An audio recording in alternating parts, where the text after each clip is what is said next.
Hello everyone, কেমন আছো তোমরা সবাই? আশা করছি সবাই খুব ভালো আছো আর আমিও কিন্তু খুব ভালো আছি। আজকে কিন্তু এসে গেছি আবার একটা নতুন ভিডিও নিয়ে। আজকে কিন্তু দেখতেই পাচ্ছ একটা গাছকুটো আমি পেইন্টিং করছি আর সম্পূর্ণ ডিজাইনটাই কিন্তু আমার নিজের নিজস্ব আরকি, ঠিক আছে? কারো কাছ থেকে কিন্তু কপি করা নয়। ভিডিওটা কিন্তু ২-৩ দিন আগেই আমার শুট হয়ে গিয়েছিল। তবে ওই অ্যাজ ইউজুয়াল যেটা আমি হামেশাই করে থাকি।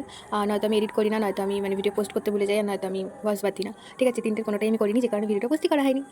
আজকে আমি ঠিক কোথায় বসে ভিডিওতে ভয়েস দিচ্ছি সেটা যদি তোমাদের দেখাতে পারতাম, তাহলে তোমরা বুঝতে পারতে যে ঠিক আমি কতটা পরিমাণ স্ট্রাগল করি। আর এতটা স্ট্রাগল করেও কোনো লাভ নেই, কারণ আমাদের পাশেই, পাশে বলবো না, বেশ কিছুটা দূরেই আমাদের বাড়ির পাশে এক জায়গায় কীর্তন হয়। তো কীর্তনের গানের জন্য না আওয়াজটা আমি জানি আসবে, তবু কিছু করার নেই, ভিডিও তো পোস্ট করতেই হবে। আর ঘরে গেলে পাশে কথা বলছে। তো যাই হোক, কোনো কিছুই আমার কপালে নেই। তো এরকম স্ট্রাগল আমাকে করতে হয়। অনেক গল্প হলো, এবার আসি গাছকৌটোর কথায়। গাছকৌটোটা কিন্তু আমি পুরোটাই মেরুন রং করেছি। আর এই গাছকৌটোটা তোমরা যদি খেয়াল করে দেখো, এটা কিন্তু আগেও আমি এটার উপর কাজ করেছি। এটার উপর আমি আবার সাদা কোট করে তারপরে মেরুন রং করে আবার নতুন একটা ডিজাইন তুলছি, যাতে তোমাদের সাথে আরও একটা নতুন ভিডিও শেয়ার করতে পারি। এবং আমি না পুরোটা একটা সাবেকিয়ানার ছোঁয়া রাখতে চেয়েছি। আর এখন এরকম যে মুকুট, তারপরে মেয়েদের মুকুট, বরের মুকুট, এইরকম একটা কাস্টমাইজ সব কিছুতেই একটা হয়। তো আমি সেরকম একটা কিছু করতে চেয়েছি। আর এই ১৬ তারিখটা দেখে না তোমরা খুব একটা আশ্চর্য হয়েও না, কারণ আমি জানি ১৬ তারিখ এই মাসই, এখন চৈত্র মাস চলছে, এখন কোনো বিয়ে টিয়ে কিছু হয় না। তো আমি যে এই দিনেই করেছিলাম, তো এই দিনের তারিখটা আমি দিয়ে রেখে দিয়েছি, আর কিছু না।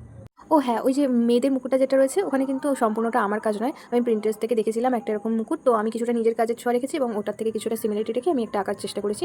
তো শেষ অবধি দেখে জানিও যে ভিডিওটা তোমাদের কেমন লাগলো। এরকমই আরও ভিডিও দেখতে হলে কিন্তু অবশ্যই আমার পেজটাকে ফলো করে লাইক, সাবস্ক্রাইব করে দিও। যাই হোক, বাই।